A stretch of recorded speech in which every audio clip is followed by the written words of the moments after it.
I don't know how, I got to figure out how to turn that off. That drives me nuts. Anyways, if it wasn't clear so far, this meeting is being recorded. Okay, so we have officially spent some time with all of the all of the mainline Protestant denominations, and now we're going to go to the opposite end of the spectrum. So what we were going to talk about today was the Jehovah's Witnesses and the Church of Jesus Christ of Latter-day Saints, otherwise known as Mormonism. So first question, we'll start with Jehovah's Witnesses first, and we'll move into Mormonism. What any experiences with Jehovah's Witnesses, or I don't know what to call it, Jehovah's Witnessism? And he is always either on our front or back. Beside your front door. Yes, they're at your front door. Them and Mormons both, right? Yeah, I have a story about when I think he was 10. He was home alone, and Andy, my middle child, and the Jehovah's Witnesses came to the door and talked to him, and he listened, being the polite little boy he was, and they gave him information. And sure. And yeah. And then he showed this all to me, and was just, he didn't want to answer the door the next time. Yeah, I'm sure. It was probably a traumatic experience for him. Well, I have a little story. The first time I was actually living alone, I was in my early 20s, and they came to the door, and being a curious lad, I invited them in. And when they began to explain how their position was the truth, and to my barrage of questions, I was so struck. They used the same terms my elders were using to verify the truth of the thing. And that was a big chunk. It really got me to thinking along. That was part of my disillusionment with my own belief system that I had been handed, culturally speaking. And so, yeah, and I still, if it wasn't for my partner harassing me very harshly for doing it, I would still entertain them at the door, because I like to draw them out. I find that very interesting, as with the Mormons. And it's just fascinating to try to understand their position. That's super cool, Mel. And you've talked a little bit before about that kind of like critical period of your life where you were critiquing I got a question for you. Is what jumped out at you regarding how the language they used that you found so similar? Well, now in hindsight, as soon as anybody says the scriptures are so clear, that's automatically a sign that this is going to be a befuddled mess. It opens you up to relativism. It opens you up to the fact that, oh, so human. This is part of our shared humanity. And even though us more sophisticated people like to think we're beyond that, but we all, it's really, really hard to shed that the way I see life is in fact a closer version of reality than yours. Oh, that's a great critique. I'll go ahead, Andy. Yeah, well, my experience was in my neighborhood as I was growing up, as a preteen. One neighbor was a Seventh-day Adventist. Up the street was a Jehovah's Witness. Mm. And they were my friends, and we played baseball together. And, it was kind of interesting because I didn't really see them as that different. Yeah. The only difference was you drink carrot juice and you have it delivered to your house.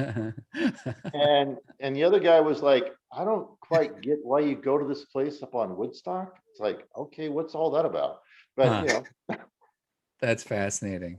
Yeah. One sec, I have to let the dog out. She's whining at the door. I'll be right back. All right, kiddo.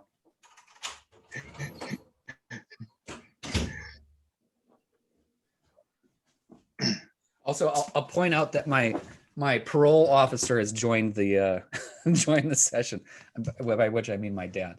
Oh, good. I don't know if he's got his mic hooked up or not, but he's upstairs. it just dawned on me, one of the experiences of Jehovah's Witnesses that I remember having like a lot of respect for at the time, without knowing what the deal was, is that in grade school, there was a Jehovah's Witness kid who couldn't have birthday cake, Yeah. and couldn't, pledge allegiance, or, the those kinds of things. And I wasn't so sorry for them, but I did recognize, well, gracious, you are a member of one here, and that's got to be awkward for you. But I remember not judging them or feeling like you're doing it wrong, but just interested in how that life experience happened. And that was a curiosity. That's all. Sure. Yeah. So I had some personal engagement with Jehovah's Witnesses because, similar to you, Andy, I had a friend in high school who was Jehovah's Witness. And so one of the things that I found out about Jehovah's Witnesses is that they do not allow blood transfusions. Right. And the reason I found this out is because Patrick, which was his name, so just less than a mile away from the house that I grew up on are a series of sinkholes.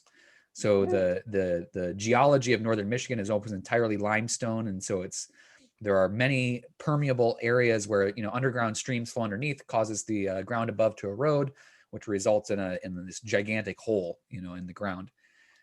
They were sorry, this is a bit of a pun, a little bit underground attractions in that they weren't widely publicized, mainly because they were on private property, but they're kind of a unique geological feature specific to the little square mile that I grew up in. So Patrick and some of his friends came to visit the sinkhole, which was next to our property, and he fell in, and it's over a 200-foot drop. And he survived the fall down to the bottom, but it was a close thing. And I remember it being closer because he was unable to receive blood transfusions. So they do allow just basic plasma transfusions, but straight blood transfusions are verboten according to their belief system. And so Patrick was in my computer science course, and he came back to school about 6 weeks later, and his entire left arm had been shattered, and he had pins and rods. And we had some interesting conversations about blood transfusions and Jehovah's Witnesses and all kinds of stuff like that. Anyways, so that was my interaction with it. Anybody else? Susan, you guys are muted, by the way. I actually studied with a Jehovah's Witness for a few weeks in about 1975. Huh.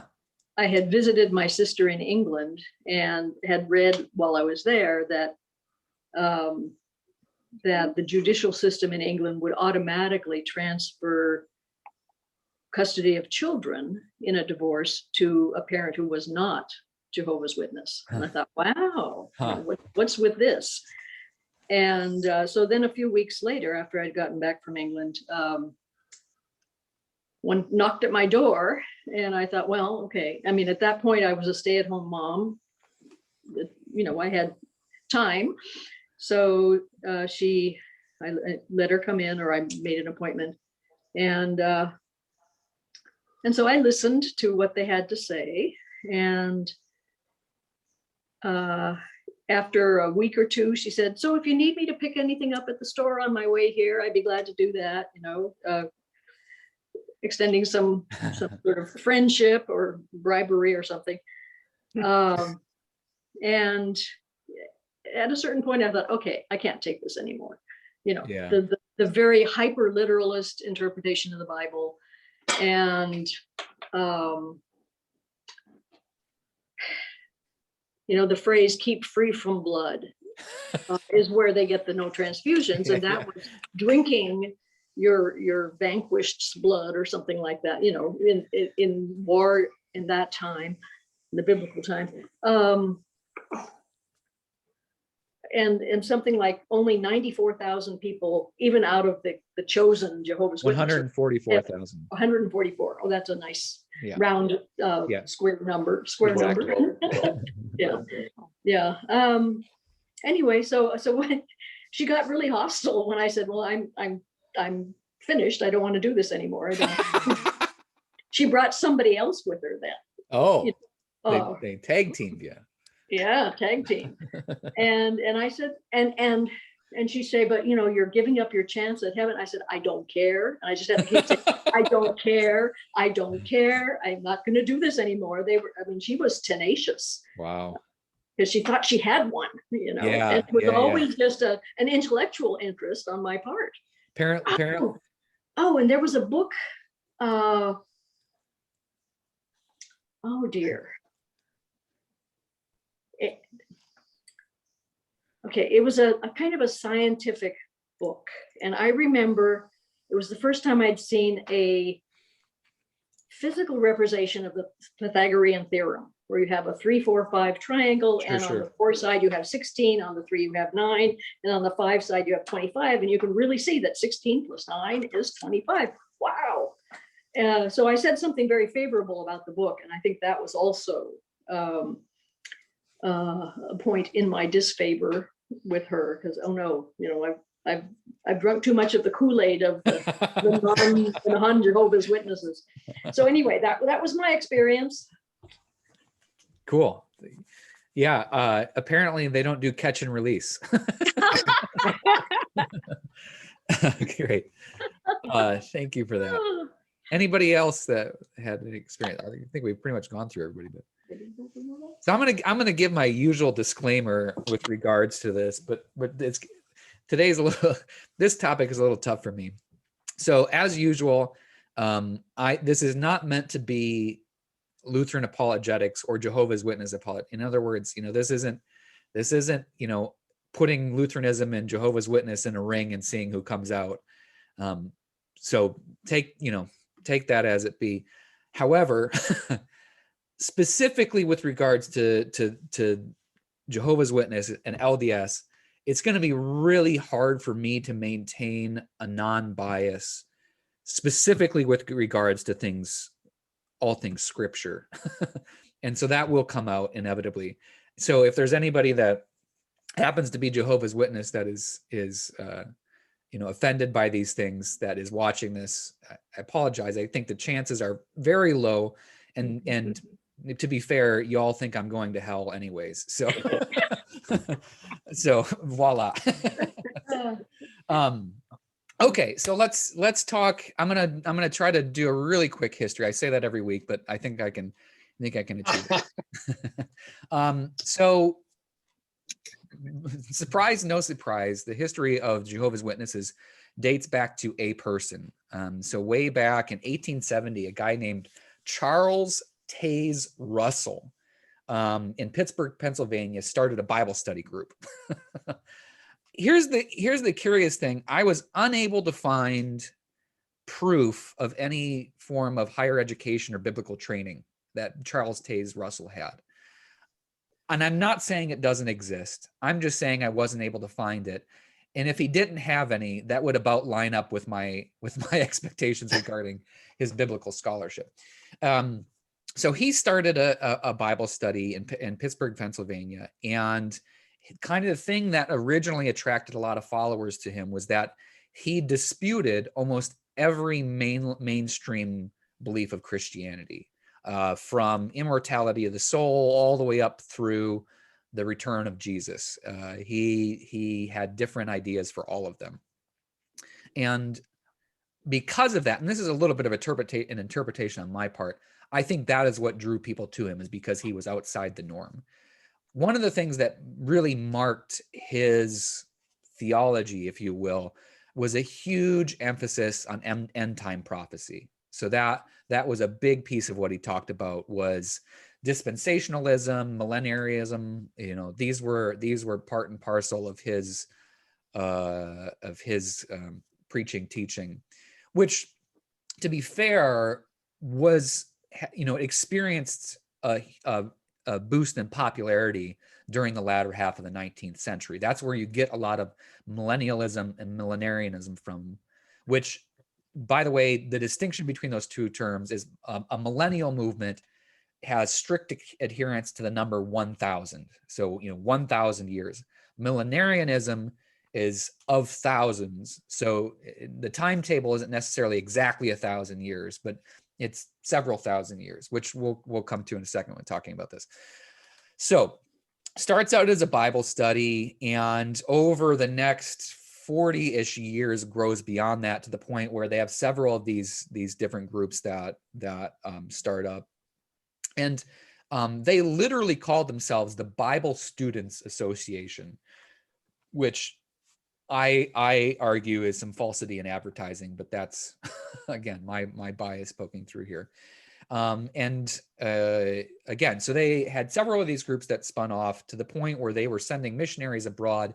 And kind of the idea, apparently, as I've been able to puzzle it out, is that it wasn't so much to convert people over there as it was to bring people back to Pennsylvania or the surrounding area, where they would become Jehovah's, they did not yet call themselves Jehovah's Witnesses. They were the Bible Students Association. No surprise, the hierarchy of the organization of this was extremely patriarchal and extremely hierarchical. So Charles Russell was the head of this organization. And he was the beginning and the end of any governance. He decided everything from their finances up through their polity and their theology. It all had to come from his mouth. He, like I said, gained in popularity through the end of the 19th century, but surprise, no surprise, immediately began to lose popularity in and around the beginning of the 20th century, which was when he said the world was going to end. And when it didn't, he started to lose a lot of followers. What's surprising is that they managed to maintain cohesion through that period. And so he dies in 1916, at the age of 64, and a new guy takes over. And he basically, so the guy that takes over is Joseph Franklin Rutherford. And he can basically, as far as I can tell, be pointed to for the success, quote unquote, of the Jehovah's Witness movement. So he essentially steps in, takes the reins of this Bible Students Association. He, I think, is the one that you can point to for them being rebranded, to use a modern term, as Jehovah's Witnesses. What's interesting is that he was his election, quote unquote, was extremely disputed. In fact, there was another huge fracturing that occurred when he stepped in and took the reins. And which, by the way, resulted in several spin-offs. So if you look at kind of a family tree of Jehovah's Witnesses, there were, in fact, Bible Students Association groups that maintained up through the middle of the 20th century as independent, separate things. So he initially rebrands it as the Watchtower Society, and Watchtower, of course, referring to Jeremiah's concept of watching for the end of the world. Again, taking something extremely out of context, but it is what it is. There is also quite a bit of criticism on the Bible Students Association, in that several members of the Watchtower Society were jailed for sedition under the Espionage Act in 1918. They were extremely unpopular with their surrounding communities. There was actually quite a bit of mob violence with regards to members of this association. But that did not deter them. And so they continued, and actually in 1931 is when they officially rebranded as Jehovah's Witness. And it's based on Isaiah 43:10, you are my witnesses, says the Lord, and my servant whom I have chosen, specifically with regards to the Israelites, but that's a whole different. How much more do I want to spend here? So from 1931, 32 onward, though, is kind of marks the modern era of Jehovah's Witnesses, where they move away from kind of these gatherings of the Bible Student Association and actually begin to take on what we would regard as, you know, a religious institution, so to speak. One of the major things that has to happen in 1932, because their numbers had grown beyond the 144,000 anointed, is that the official policy changed, in that it wasn't just the 144,000 that would be saved. Those would be the official witnesses. So the purest of the pure were the 144,000, but then there are the great multitude beyond that who would be saved with the impending Armageddon, which was extremely convenient timing. um, yeah, and then basically 1942 through the present day, I mean, it's essentially you see them forming as an official religious organization. Susan, you have a question? Yeah. How is this different than a cult? Well, that's a really good question, Susan. And in fact, one of the things we'll talk about eventually is that there have actually been some studies done from a sociological perspective on the Jehovah's Witnesses. And pretty much every sociological study that's been done says, in not so subtle terms, that they have all the markers of cultism. But, and again, there's the running joke, the difference between a cult and a religion is simply the number of members that you have. Which, you know, is self-critiquing as well too. Jill. That's also technically correct, right? Yeah. Christianity is a cult. Yes. Until it is. Yeah, I mean, Christianity, especially in its early years, was a cult, a Jewish cult. Yeah. So yeah. So I say that somewhat snarkily, but you know, somewhat truthfully as well too. So let's fast forward to, you know, what it looks like nowadays. They have somewhere around 8 to 9 million members worldwide, with over 120,000 congregations, which ain't nothing to shake a stick at. One of the things that you can say about the Jehovah's Witnesses is they are one of the most ethnically and racially diverse Christian-ish religions. They have never really, well, I shouldn't put it that way, but at least the modern form of, the modern expression of Jehovah's Witnesses does not discriminate with regards to ethnicity or, you know, geographical region or race. You know, so they've got that going for them, which is good. You will potentially have heard of their main publishing arm, which is called the Watchtower Society, and they still to this day publish the Watchtower Journal, which is, you know, their major publication. And here's here's the thing that, you know, always makes me uncomfortable is that they have, the current governing body is they have a president with a group of, I think they currently have 8 elders who are the I mean, it's all men.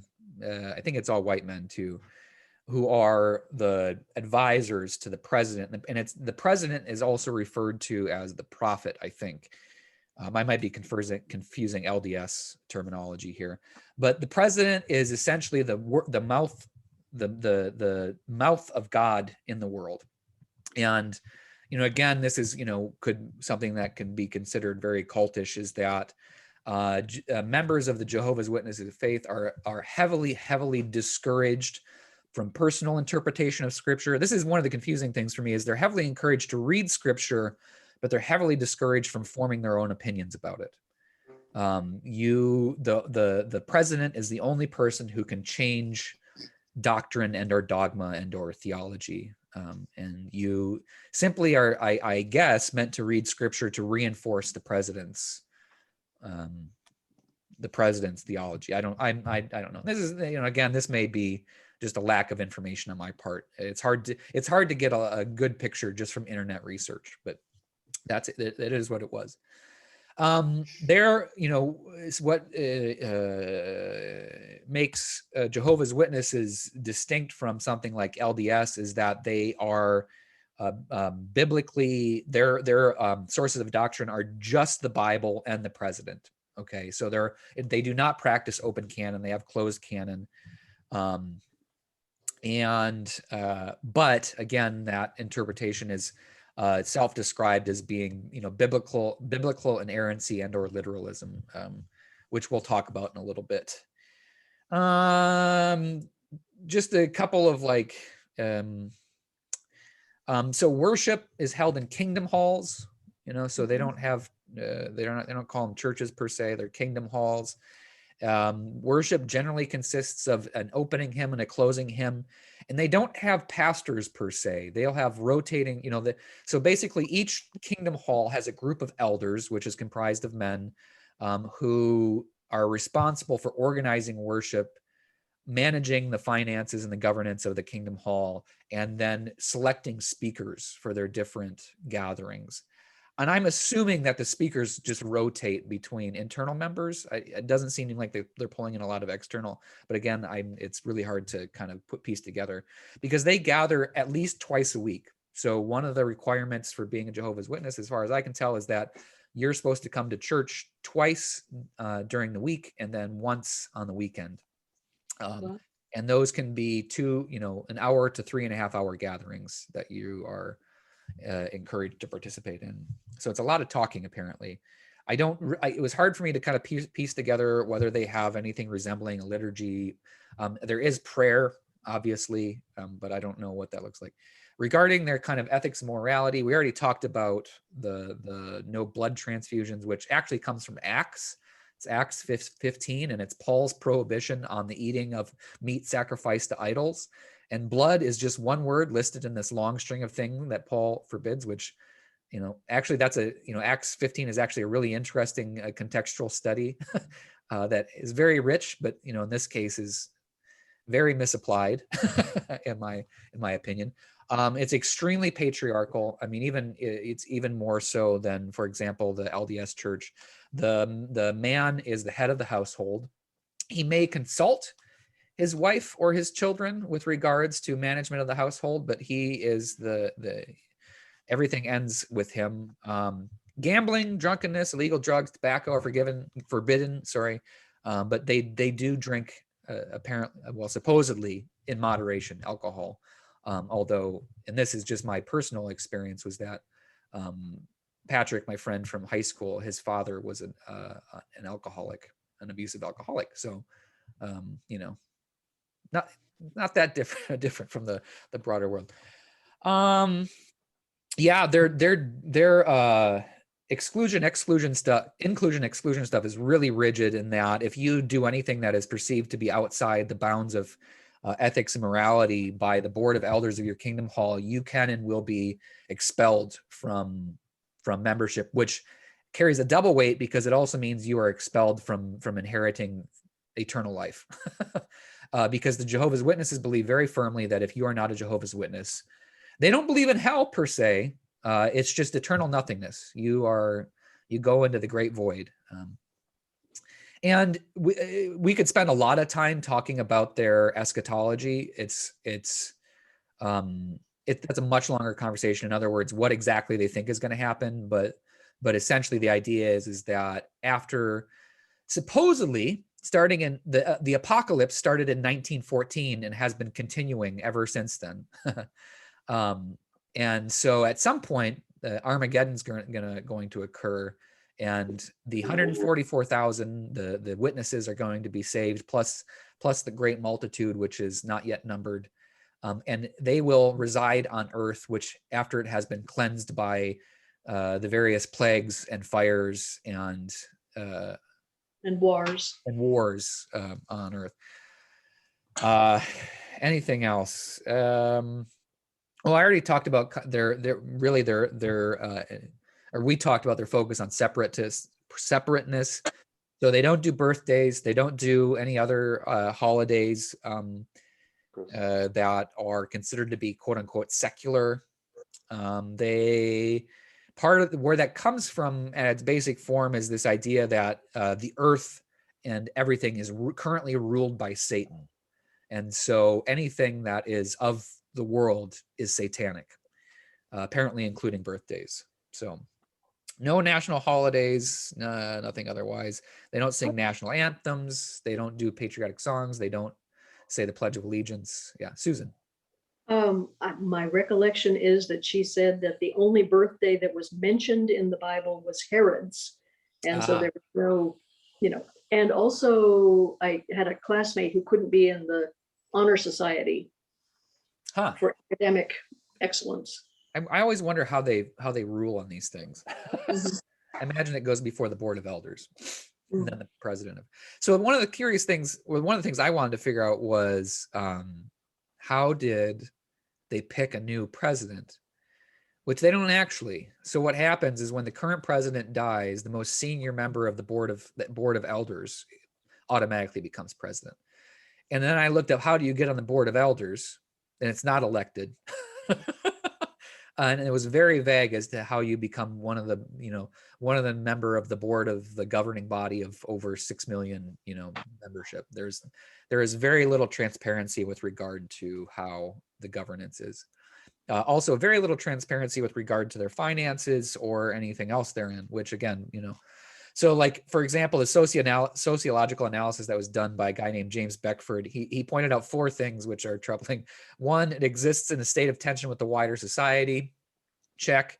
2, it imposes tests of merit on would-be members. Check. 3, exercises stern discipline regarding the declared beliefs and the life habits of members. Check. And it demands sustained and total commitment to the organization, even including subordination and exclusion of all other interests. So, voila.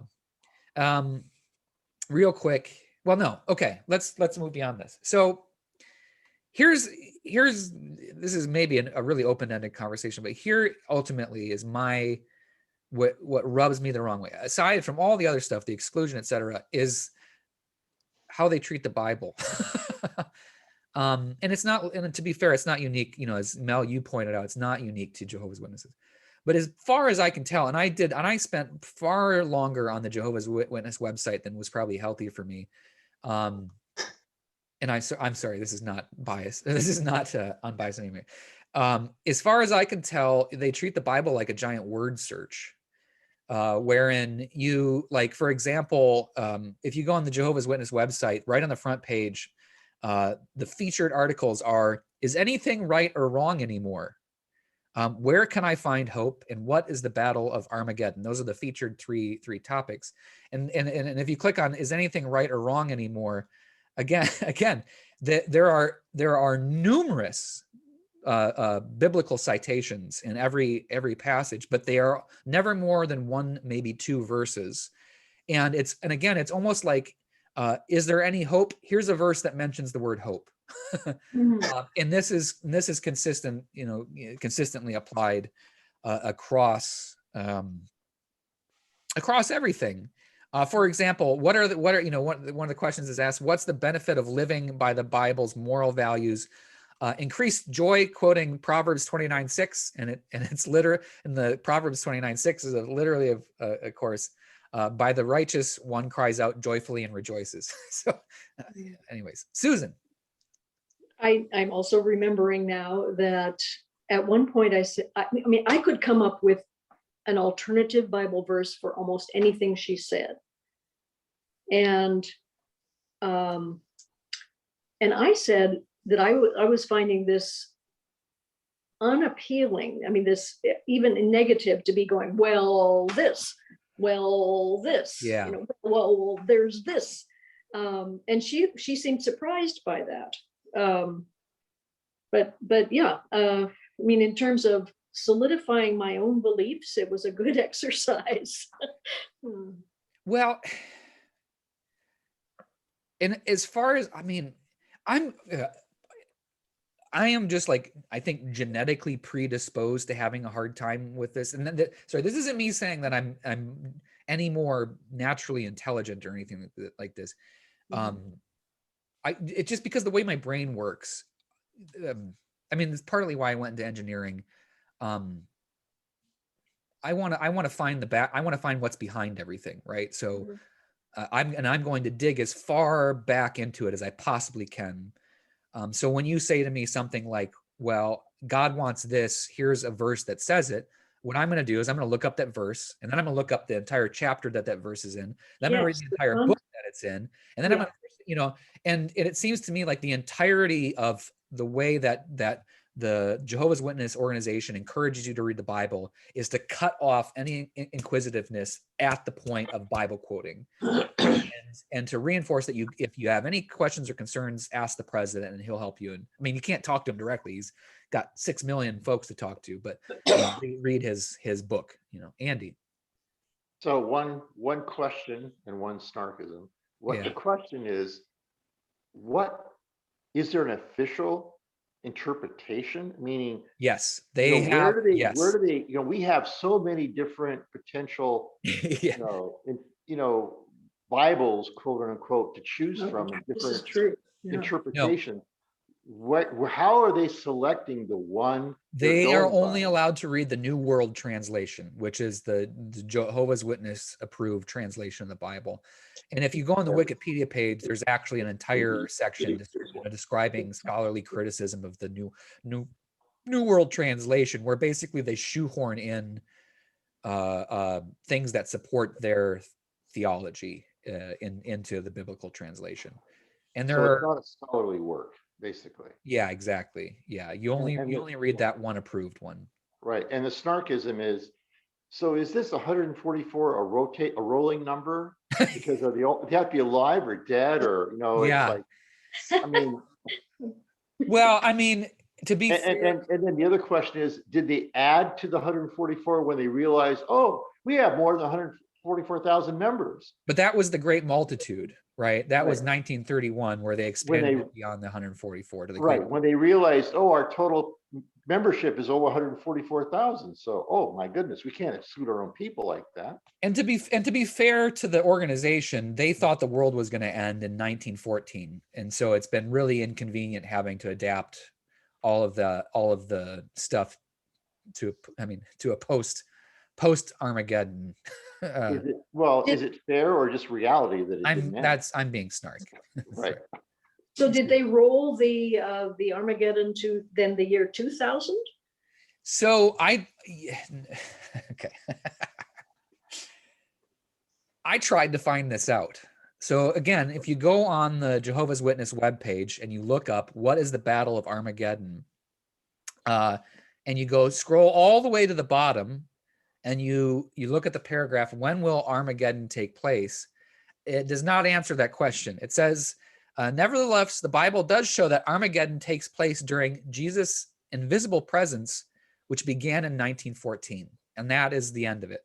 So it seems, as far as I can tell, what they have decided on, because what happened was even post 1931, the not Russell, the second dude that took over, proposed dates that the end of the world was going to happen. And of course, when none of them arrived, then they would propose another date and then another date. And as far as I can tell, where they operate now is essentially the world began to end in 1914, but it will end at some point.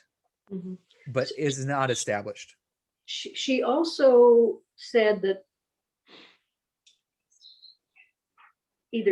let's see, I don't know whether it was because she was female, but she was not, there was no point in training for any kind of career, because the world was going to end. Yep. And maybe, she was morbidly obese and unmarried. Yeah. Maybe the only official role she could have would be as a wife and mother, and so, she was kind of in between. And I trained for something else. And I had a hard time kind of piecing it, because like with Mormonism, for example, there's a very clear kind of like model of family life that they encourage you to abide by. With Jehovah's Witnesses, seems to me that mainly it has to do with, women are subservient to, it's a very patriarchal system, but I don't know if there's pressures to get married or not. I would think so, potentially, but I don't know. That's Susan. Yeah, I was kind of wondering about the demographics of the multitude. And, with all that controlling and patriarchy, it sounds like there's some overlap with politics. And you said they were ethnically diverse, but white supremacy and Trumpism and that sort of thing. Well, I mean, here's the curious thing is that both Jehovah's Witnesses and LDS in their polity express that they are to remain neutral and not to participate in politics. Different with regards to LDS. So with LDS, I mean, obviously we've got Mitt Romney as the shining example there of somebody being involved in politics. But, you know, the Jehovah's Witnesses don't participate at all, right? Because earthly governance is evil. It's run by Satan. Mm-hmm. And so I don't think they even vote. I would highly suspect that they're non-voting, you know, residents of the United States of America, and internationally as well too. How about guns? What are their thoughts about guns? I didn't find any information on that. Be curious though. Mm-hmm. Don't know about that from a social thing, but I think that would just so it's wrong to even participate in charity works. Yep. Because that is something worldly, and they have to shed all of it, including, you know, so anything political, I suspect they would be like, it would be wrong of me to even speak of such a matter. That's just evil, and it's wrong because it's worldly. I don't know, but Those it's social justice elements would be the term. Yeah. So when you say they have no social justice approach to, no. Not, yeah. They do have a charitable wing, which has done apparently disaster relief, but I don't know the extent of that. So at some level, they do acknowledge the need for, I don't know, charitable work of some sort. Journalism, But Is I don't that know. internal or external?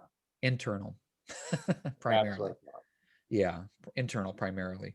And then again, not to throw fuel on the fire, but you know, there are plenty of critiques beyond the theological of the organization of Jehovah's Witnesses. And one of the big one is there's this suspicion that there's rampant sexual abuse within the organization, which there's a part of their polity that says if somebody is accused of anything, it has to be corroborated by witnesses. And so there essentially is no sexual abuse because there's never any witnesses to that. I mean, and they point to Matthew 18 as their backing for that, which is, you know, again, in my mind, just a straight up evil perversion of that text. But that's, again, that's my bias. So, yeah. So one more thing that I wanted to point out with regards to Bible translation. And again, it's just anathema to my being. But so, for example, you know, with regards to Armageddon, it's one of those things where it's like they get so close. So again, if you go to the Jehovah's Witness webpage and you look up what is the Battle of Armageddon, they actually do a word study on the word Armageddon. You know, going back to the original Hebrew, which it comes from Harmageddon, which refers to the mountain of Megiddo, well, the hill of Megiddo, right? And it was this, and it comes from, it's in Judges, it's in the book of Judges, and it's in the book of 2 Kings as well too, where it's referred to battles that are fought in that vicinity historically, right? Not future. But here is the word study they do on it is essentially, and you can go read it word for word. They say, well, there actually isn't a battle, or there actually isn't a mountain at Megiddo. Therefore, that must mean the battle is going to be worldwide. And I'm just like, I'm like, wait, what? How did you get? And same thing with regards to how they do the math, which again, this is millenarian, not millennial. In that the number that they came up was like 22,520 years. I can't find it right off the bat. Which the way that they do, and I had a really hard time figuring out how they did the math. But they're cross-referencing Daniel and Revelation, it seemed, which, to be fair, any millenarian or millennial Christian thing, that's what they all do. They spend way more time in Daniel and Revelation than is healthy for anybody. And that's how they come up with this stuff. And again, it's totally out of context. For example, here's the thing I get a kick out of it. So they actually have an infographic explaining how they come up with this number, but it's an apologetic infographic because it explains why they had to change the earlier number, and it has purely to do with Nebuchadnezzar, which again, I don't know how Nebuchadnezzar factors into this, but it had to do with the end of the reign of Nebuchadnezzar, but because Nebuchadnezzar went insane for 7 years, you don't count those 7 years. Like this is not an exaggeration. This is literally how they describe it. And so that's why we got the number we currently have, which I can't find the current number of when the world's supposed to end, but I'm sure somebody's got an answer for me. But why would you choose Nebuchadnezzar? I mean, holy crumb. Well, it comes from Daniel. Well, because so what? But I mean, he wasn't, I mean, there's no association really other than he basically took over parts of Israel, I mean, but wow. Okay.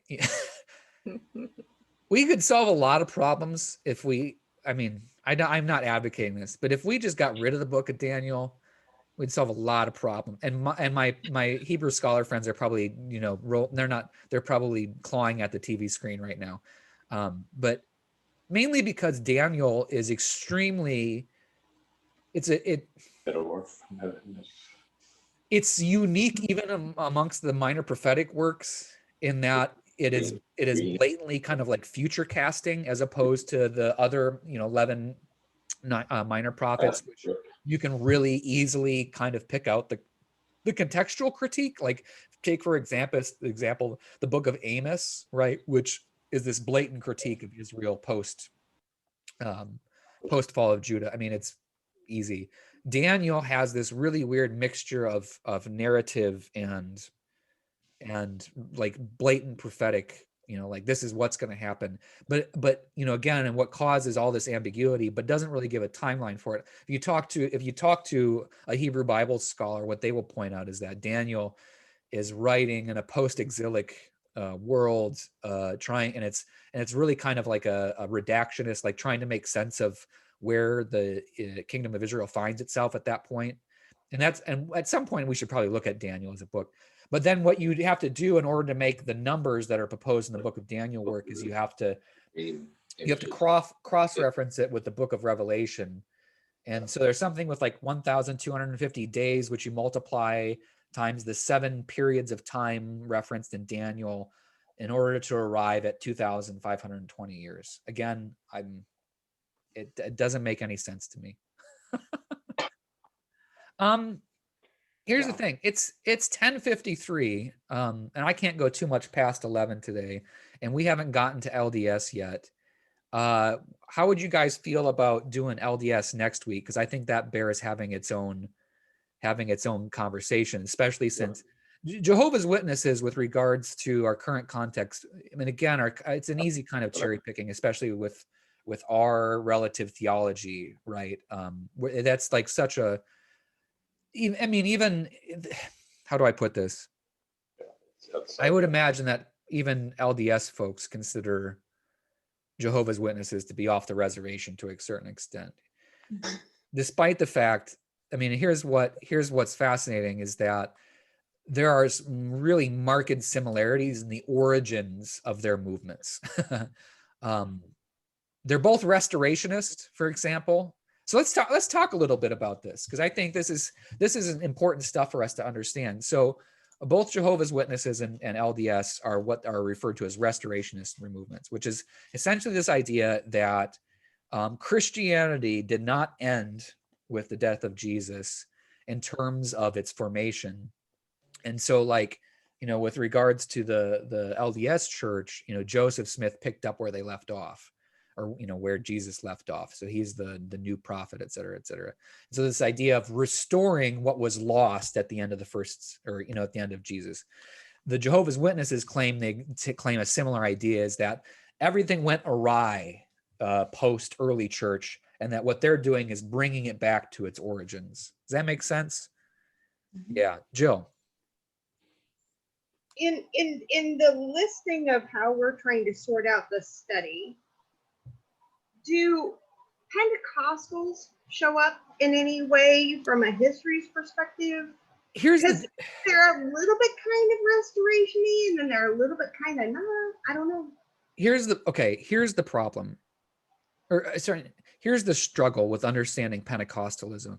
Is Pentecostalism is both a pseudo denomination, but also a broader arching movement. So Pentecostalism, as we use that term, refers to essentially ecstatic Christianity, right? And the things that are contained therein usually involve speaking in tongues, potentially faith healing, being slain in the spirit, that kind of stuff. But that's a vein, that's almost more of a cultural vein that you can trace through pretty much any denomination has been influenced by Pentecostalism. For example, there was a Lutheran Pentecostal movement dating back to the 60s and 70s, which still has echoes to today. There are members of Milwaukee Lutheran who were involved in the Lutheran Pentecostal movement. But the Pentecostal church ministry is in and of itself I don't think so. again a pseudo denomination. And the reason I say that is Yeah. there are several church bodies that make up kind of that movement. supported it. But I think the thing you could point to in commonality is just the ecstatic, the requirement of the ecstatic experience is part of your faith and spirituality. Does that make sense? Mhm. But it's a different vein. And yes, and here's the other confusing thing. Millennialism and millenarianism, and then you have to subdivide into post-millennial, premillennial. That has its origins post-Civil War. And here's a really fascinating conversation is if you think about it from a sociological standpoint, the Civil War in America could very well be regarded as an apocalyptic experience, right? Where you've got brother fighting brother. And again, for the members of the southern states especially, and this is where, as I understand it, a lot of the millennialism and, again, more conservative branch of what we now call evangelicalism and biblical literalism comes from. It was the end of their world, right? I mean, the South, that was the end of the South as an independent entity. So what you get is millennialism becoming extremely popular, where it's this unique period of time that exists between 1870 and early 1900s, where there's this extreme interest in predicting the end of the world, because obviously the world is going to end soon. And you have to cross-reference it also so like this Charles Russell guy is not unique, where you get, okay, this is going to sound really elitist, and I suppose that it is, but you get a lot of uneducated biblical scholarship, if that makes sense. And again, that can sound really gatekeeping, like, well, you have to have a higher education, higher degree to be able to interpret the Bible. But you get a lot of stuff that is regarded as scholarly work. For example, the Bible Students Association that Russell founded, which intentionally ignores or intentionally contradicts prevailing biblical scholarship, right? I mean, that was what Charles Russell made his name on, was saying none of these people are right. Despite despite hundreds and hundreds of years of rigorous scholarly and theological study of Scripture, its origins, its languages, they all got it wrong. Let me tell you what the actual true interpretation is, based on my having read the Bible front cover to cover 3 or 4 times. But again, this is my bias showing through. And frankly, this is this is turning into a soapbox, but this is not restricted to something like the Jehovah's Witness movement. This is in many regards what you run into in quote unquote what American Christianity is. Okay, so if you're part of a main 9 denomination, you have to have a bachelor's degree and you have to have at least a master's degree in order to be regarded as a teacher or preacher within a denomination, right? Now, obviously, in the 21st century, we're finding ways to train biblical scholars who don't have to go through a word and sacrament ordination. So we have thriving deacon movement, we have lay scholars, we have all these different forms. But in order to be seen as an authority in preaching and teaching, you have to go through what would be regarded as a fairly rigorous training in scripture and in Bible and other things. I mean, it's not just Bible, it's historical critical method. It's all these other, it's theological, it's systematic theology. Okay. There is a stark contrast between that and what I understand much of quote unquote fundamental evangelical training to be, which seems to be you are trained, whatever training you receive comes internally, especially for the more restrictive insular movements where you are ordained by an elder of your church, and that acknowledgement authorizes you to preach and teach. With some of the more what we regard as the splinters off of like American baptism, Southern Baptism in its various forms, there are Bible schools, but you will notice that you essentially have two forms of biblical scholarship in the U.S. evangelical biblical scholarship, and everything else, where and again, biased perspective, but the way you look at the Bible is different. But to be fair, there's a stark difference between, for example, like what's I can't come up with a name of like a famous evangelical Bible school. Liberty University. Yeah. Liberty University. There still is a pretty stark difference between biblical interpretation at Liberty University and, for example, Jehovah's Witness theology. So I want to make that distinction as well too. Right. Yeah.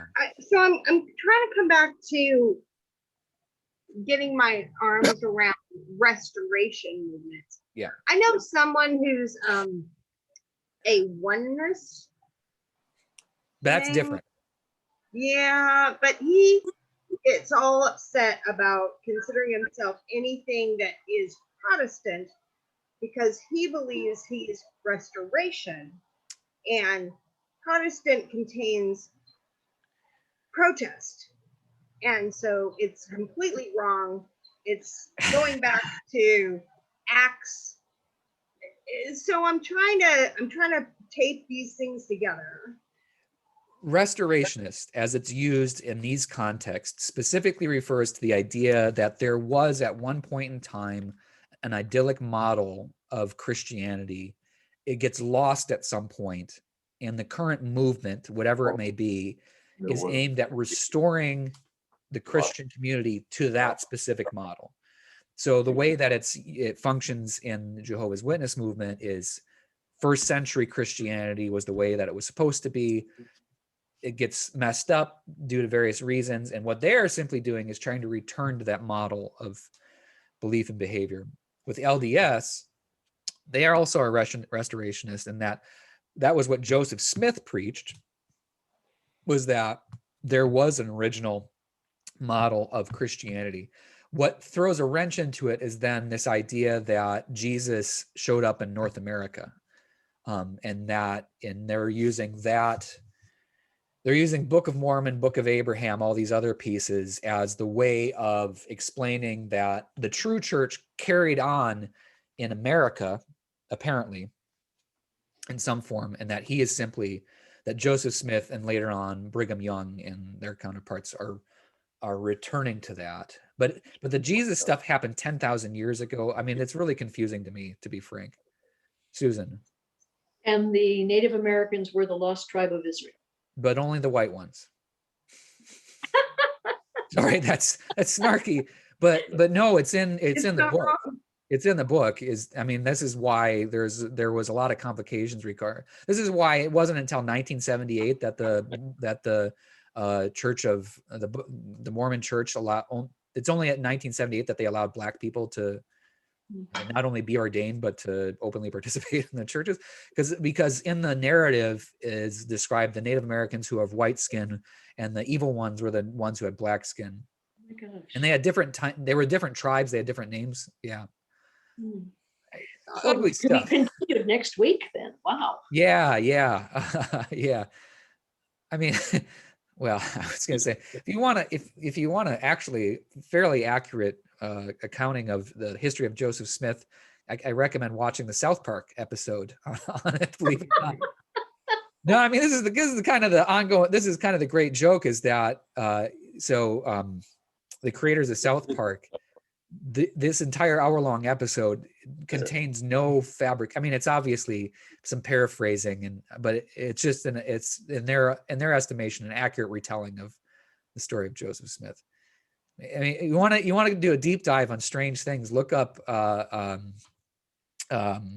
American what was it called? New hieroglyphs or shoot.